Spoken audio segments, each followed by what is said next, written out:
Friday's European Union Parliament elections, and Britain's National Health Service. Now Minnesota Governor Jesse Ventura. Yesterday, he addressed his state's Reform Party convention, which was held at the University of St. Thomas in St. Paul. In the speech, he looks back at his first 6 months as Minnesota governor and talks about the future of the Reform Party. This event is half an hour.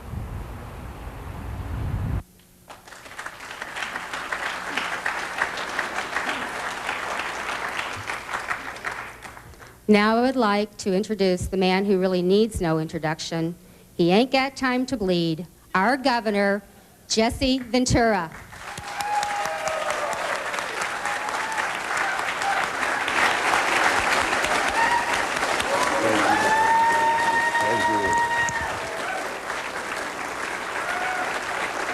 Thank you.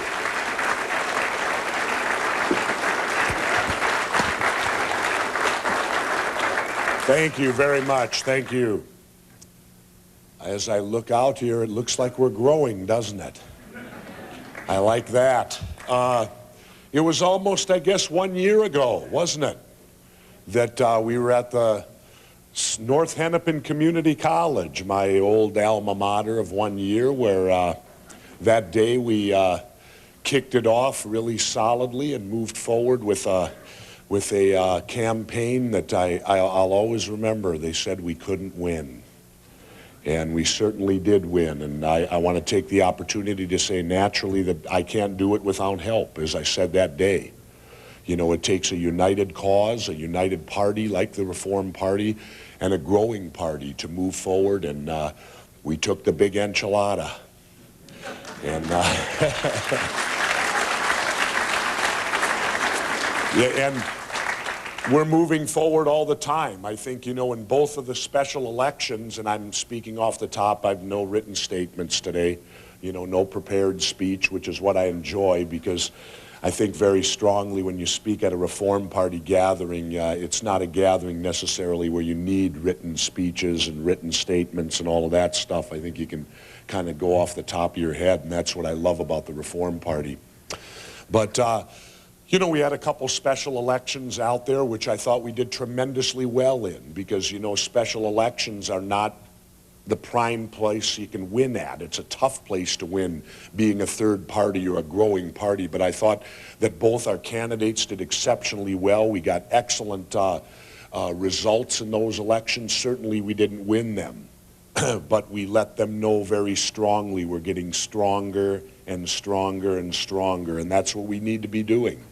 We need to remember it takes patience.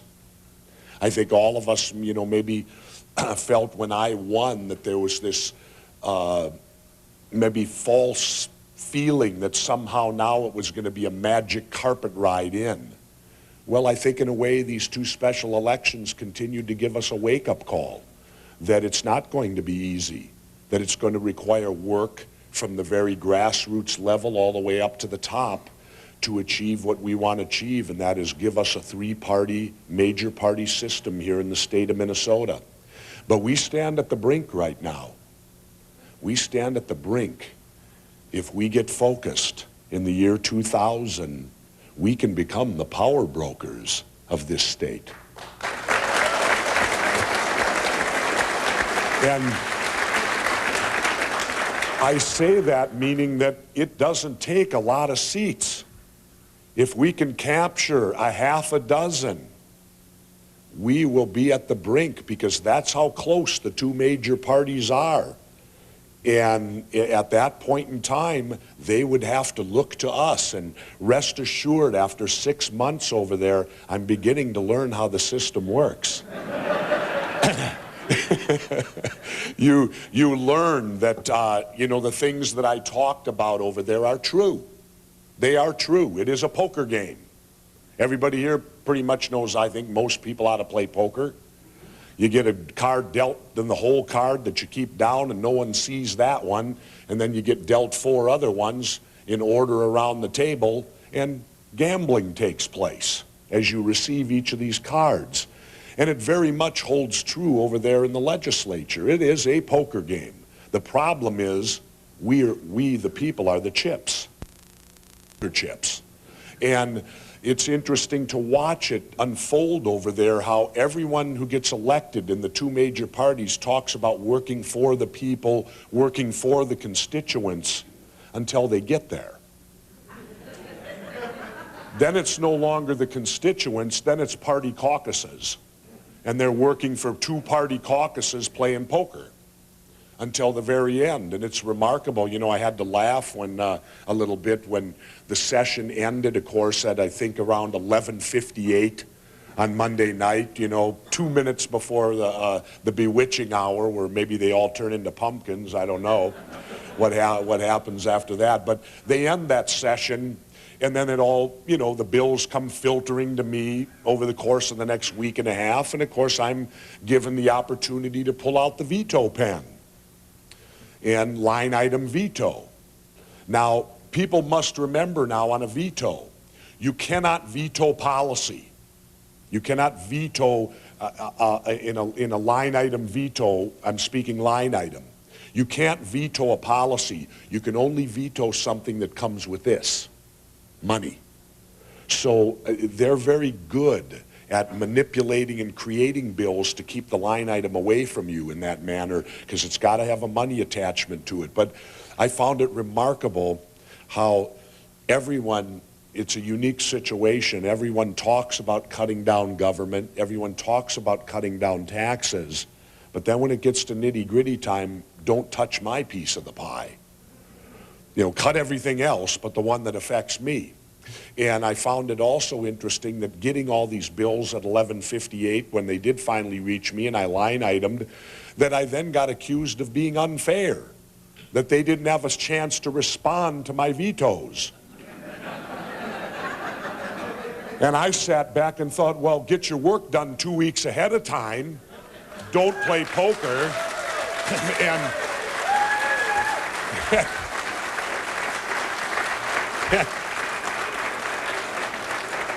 And you'll have plenty of time to respond to my vetoes in whatever way, shape, or form you want to do it. But we accomplished a lot over there, and I think the thing I want to speak to you about today, one of the things here at the Reform Party Convention, is patience. We have to remember, you can't change the world overnight.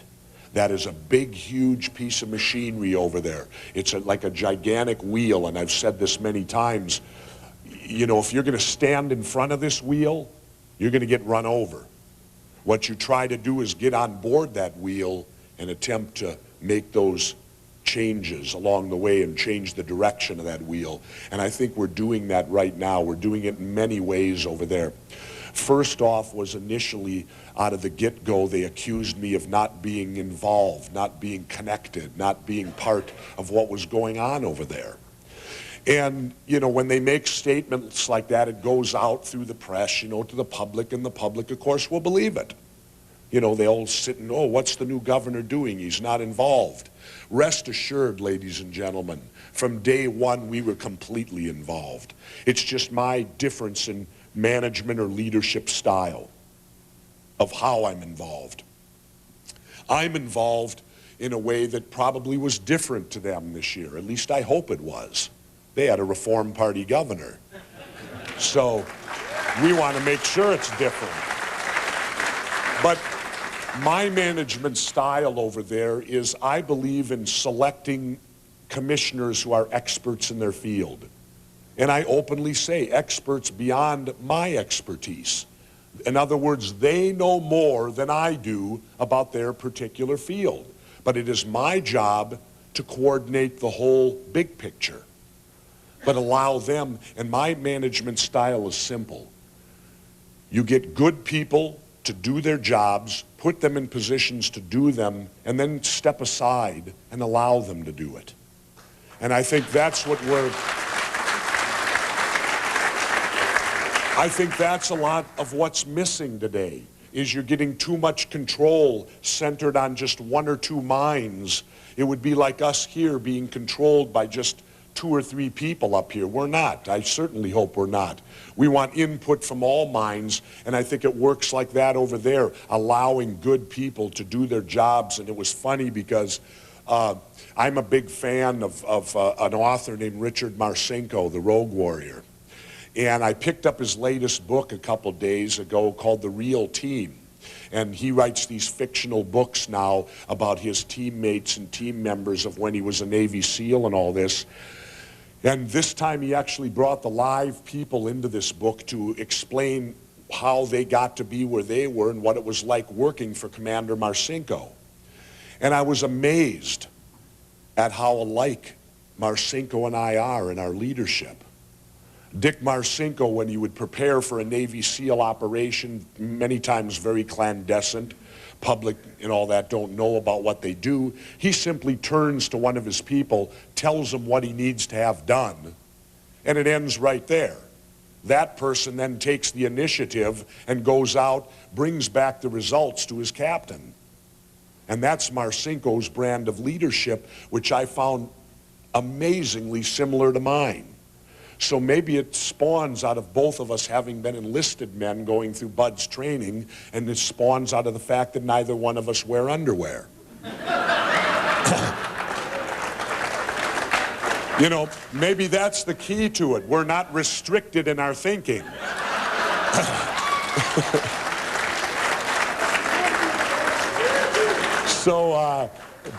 It was a remarkable thing for me to read this book and realize the parallel between Commander Marcinko and myself and the style in which we govern.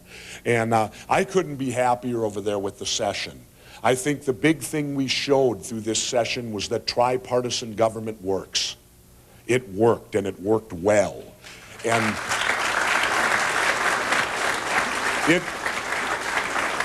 it was a tough job, but yet it was an oxymoron at the same time. In many ways, it was easy. You know why?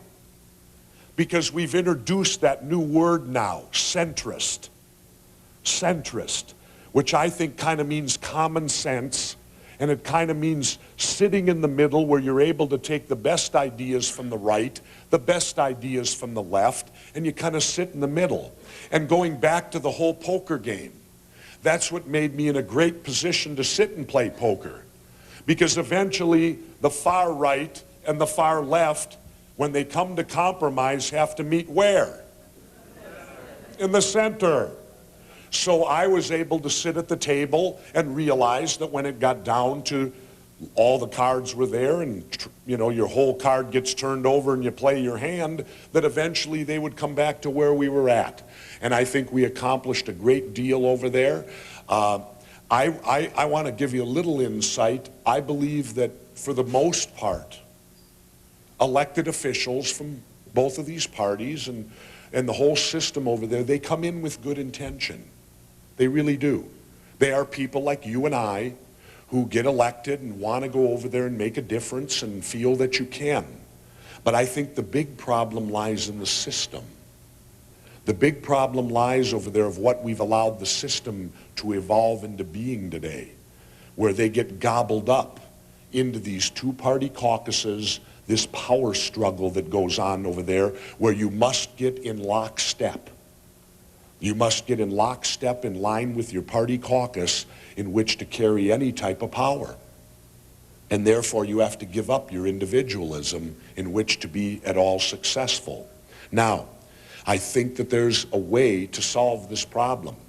And I think it's a way that we in the Reform Party need to focus and work at, but we also need to be very careful in how we do this. And the way, I believe, is unicameral. I believe very strongly.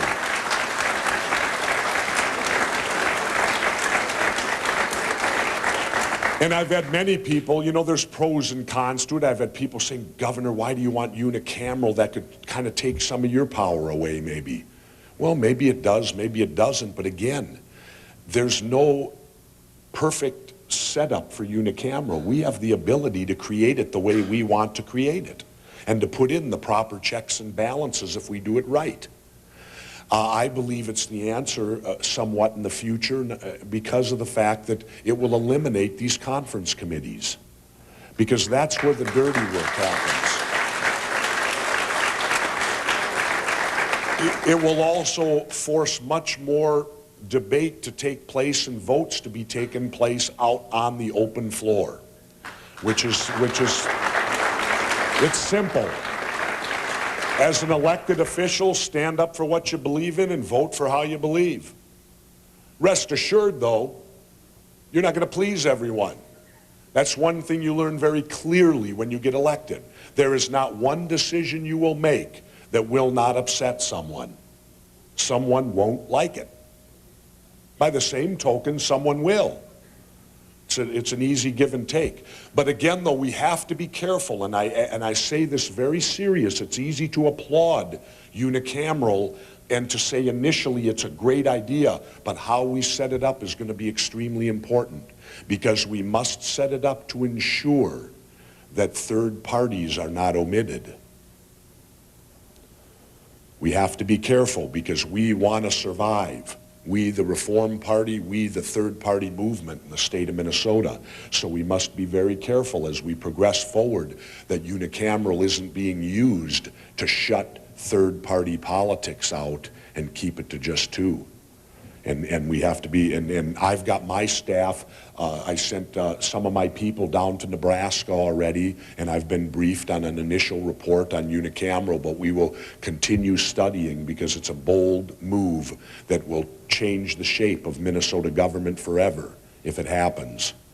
Now, I say that with some caution because out in the private sector, of course, we're going to need a strong movement of unicameral in the private sector.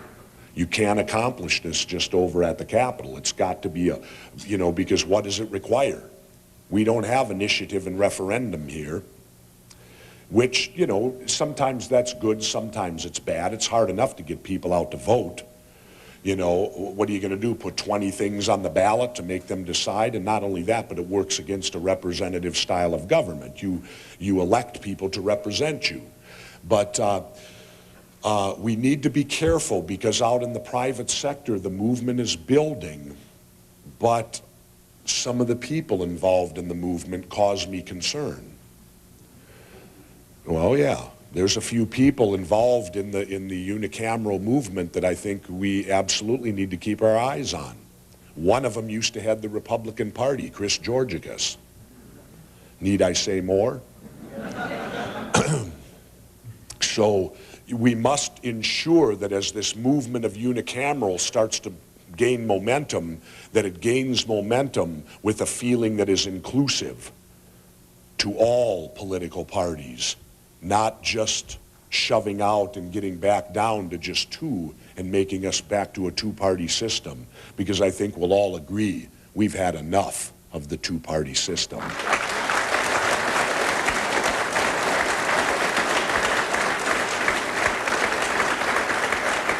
I think that's why we're here today. But anyway, we'll move to a lighter note. I'm having fun.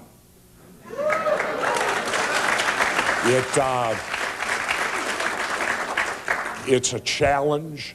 There's nothing more that I would rather be doing in my life right now at my particular age. You get up around 40, I'll be 48 next month. You can't do all those things physically you used to do. So you have to change, I think, as you get a little older and accept more mental challenges. And that's what I'm doing now, is accepting more of mental challenges. It's a lot, in some ways, it's like the game of golf a little bit. When you're young, you go out and you play golf and you're physical and you smack the ball, but you hit it long and deep and you fly all over the place, right? And you don't score that well, although you're impressive when you strike the ball. It's just where the ball lands. Now as I get a little older, I don't quite hit it as far. I play a game that's more under contained game, and I'm scoring better because I'm keeping the ball in the fairway more. And you start to learn it's not necessarily how far you hit that golf ball. It's a lot easier to hit it a little farther on your second shot than to be chipping out of the woods with a long first shot. So that's the situation I'm in right now. I'm enjoying it, but I will tell you this. Our work is not done. We can't sit on our laurels of winning governor. We can't do that. Frankly, I'll tell you why. I'm lonesome.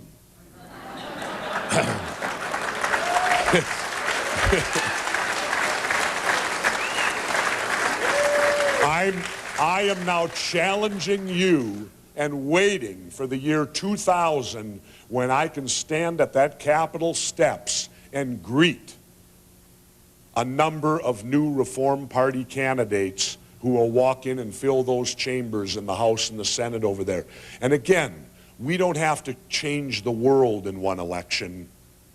All we have to do is continue to chip away and get our message out there. One good example was the city of Brooklyn Park, where I was mayor.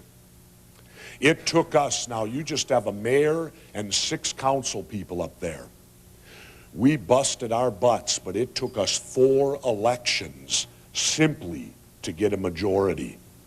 4 elections just to get a majority up there in Brooklyn Park. And imagine what it's going to take with 201. You notice I didn't have to say 202. We got that one. But there's 201 over there.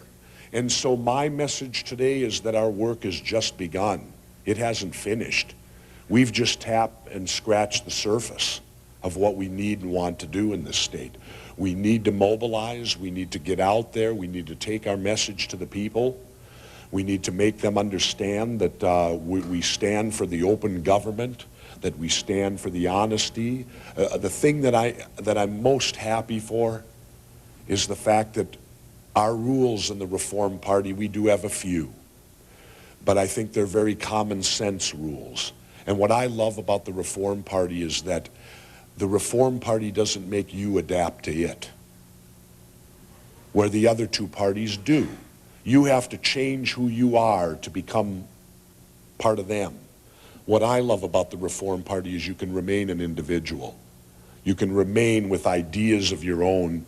And certainly we sit here, many of us will differ on our ideas, but yet we sit for a common feeling of that all ideas are good and that we're not going to change or make people narrow down their thought process to become part of our party.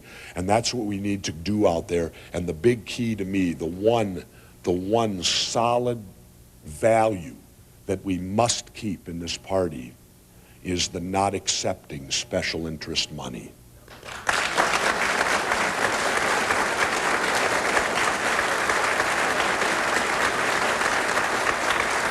Because, ladies and gentlemen, that is the one thing that will allow us to always be that breath of fresh air over there.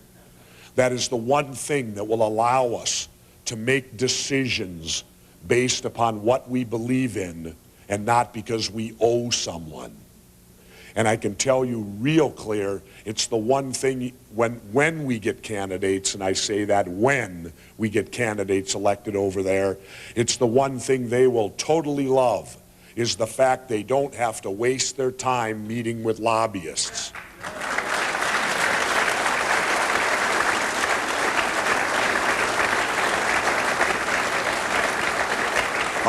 I truly enjoy that.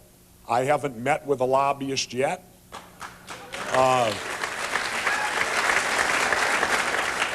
I don't anticipate meeting with any, because it's simple. If I meet with one, I got to meet with them all, to be fair, right? Well, I don't have time to do that, to meet with all them. But I will say this, that my staff will meet with lobbyists at times, because sometimes they come up with ideas. And as we've said very clearly over there, don't bring us your money, lobbyists. Bring us your good ideas, because we will open the door to good ideas. And I don't think ideas necessarily have to come with a price tag attached to them. And so we, you know, the word lobbyist is not always a totally bad word if it's met with ideas, if it's a lobbying idea rather than a lobbying paycheck or a lobbying get you elected money thing. So I just want to finish off today by saying, let's keep the faith. Let's keep working hard. The job has just begun. They're stuck with me for 3.5 more years minimum.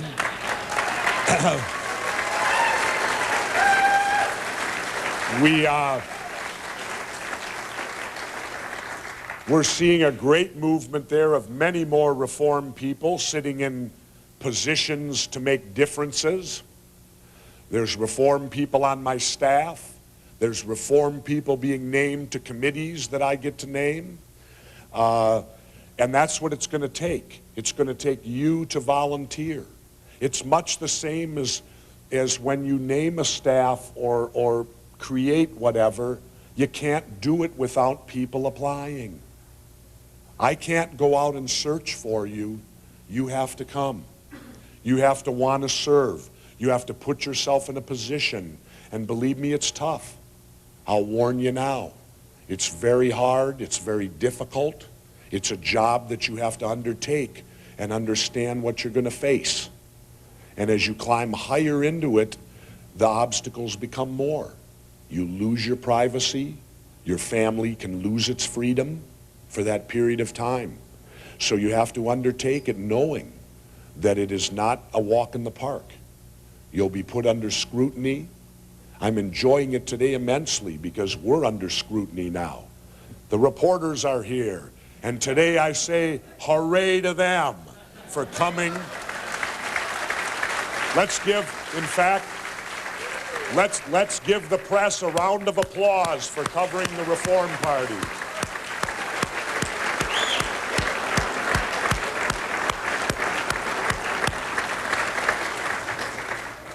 I'll have to be a little nicer to them. We need their help. We need to get the word out. No, we appreciate it because we're a movement that's on the rise. We'll continue to be on the rise. I'll finish off by saying God bless each and every one of you.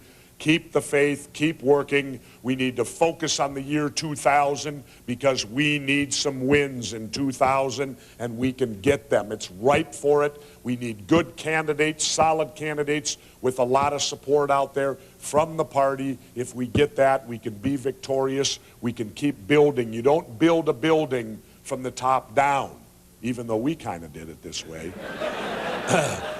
We got a little out of sync, but that's all right. But when you look at it, it helps to have the top to build the foundation. But we all know that when you build a building, you build it from the foundation brick by brick up. And now we've accomplished the top. Now it's a matter of building that foundation. So I'll finish like this. No election is unimportant.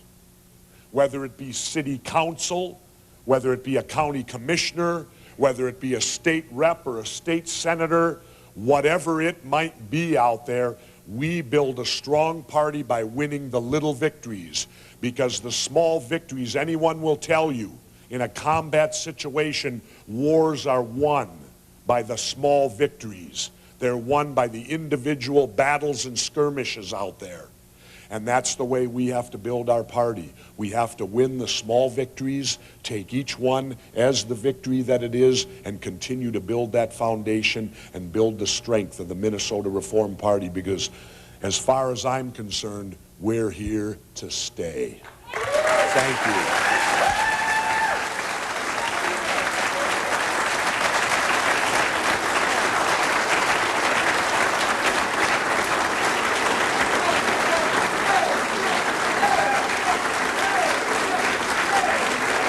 For a second.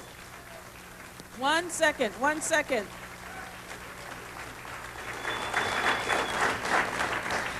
Before the governor goes, I need to give him a few little trinkets. And I need to say this, and this is from my heart, and I don't have prepared notes. And be quite honest with you, I'm not prepared at all today. So. Join the club. That's how we operate. We think from the top.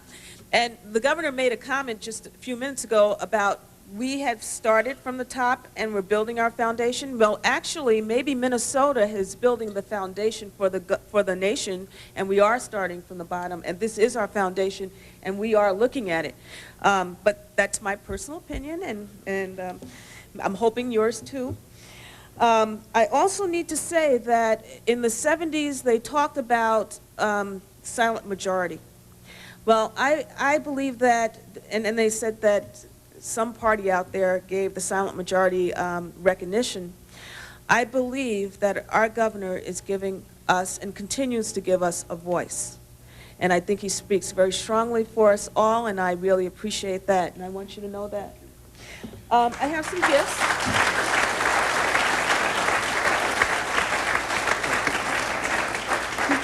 Extra large, All right, just for thank you. you. Hold on, Thank you. hold on, hold on. Thank you. That is thank for you. Thank you. Okay. See a skivvies check. All reformer, reform. I do it, but the press is here.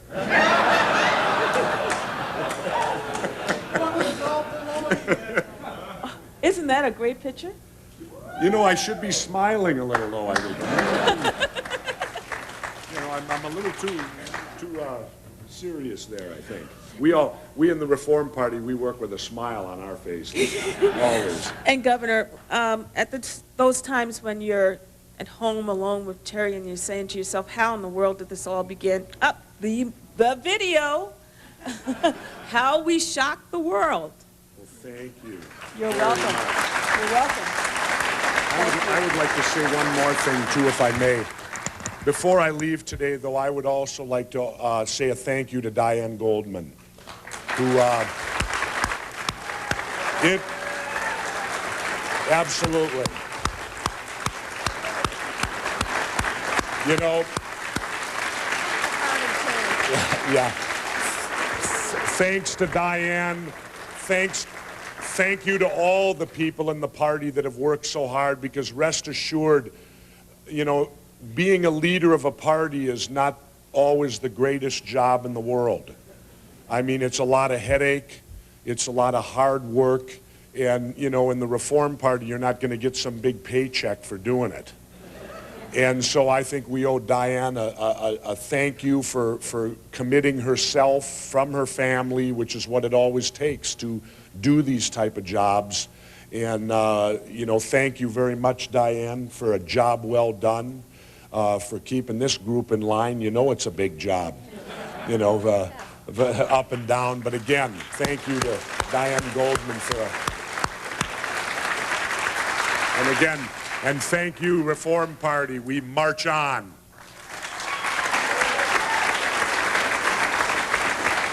We'll see you soon. Oh, absolutely. Thank you.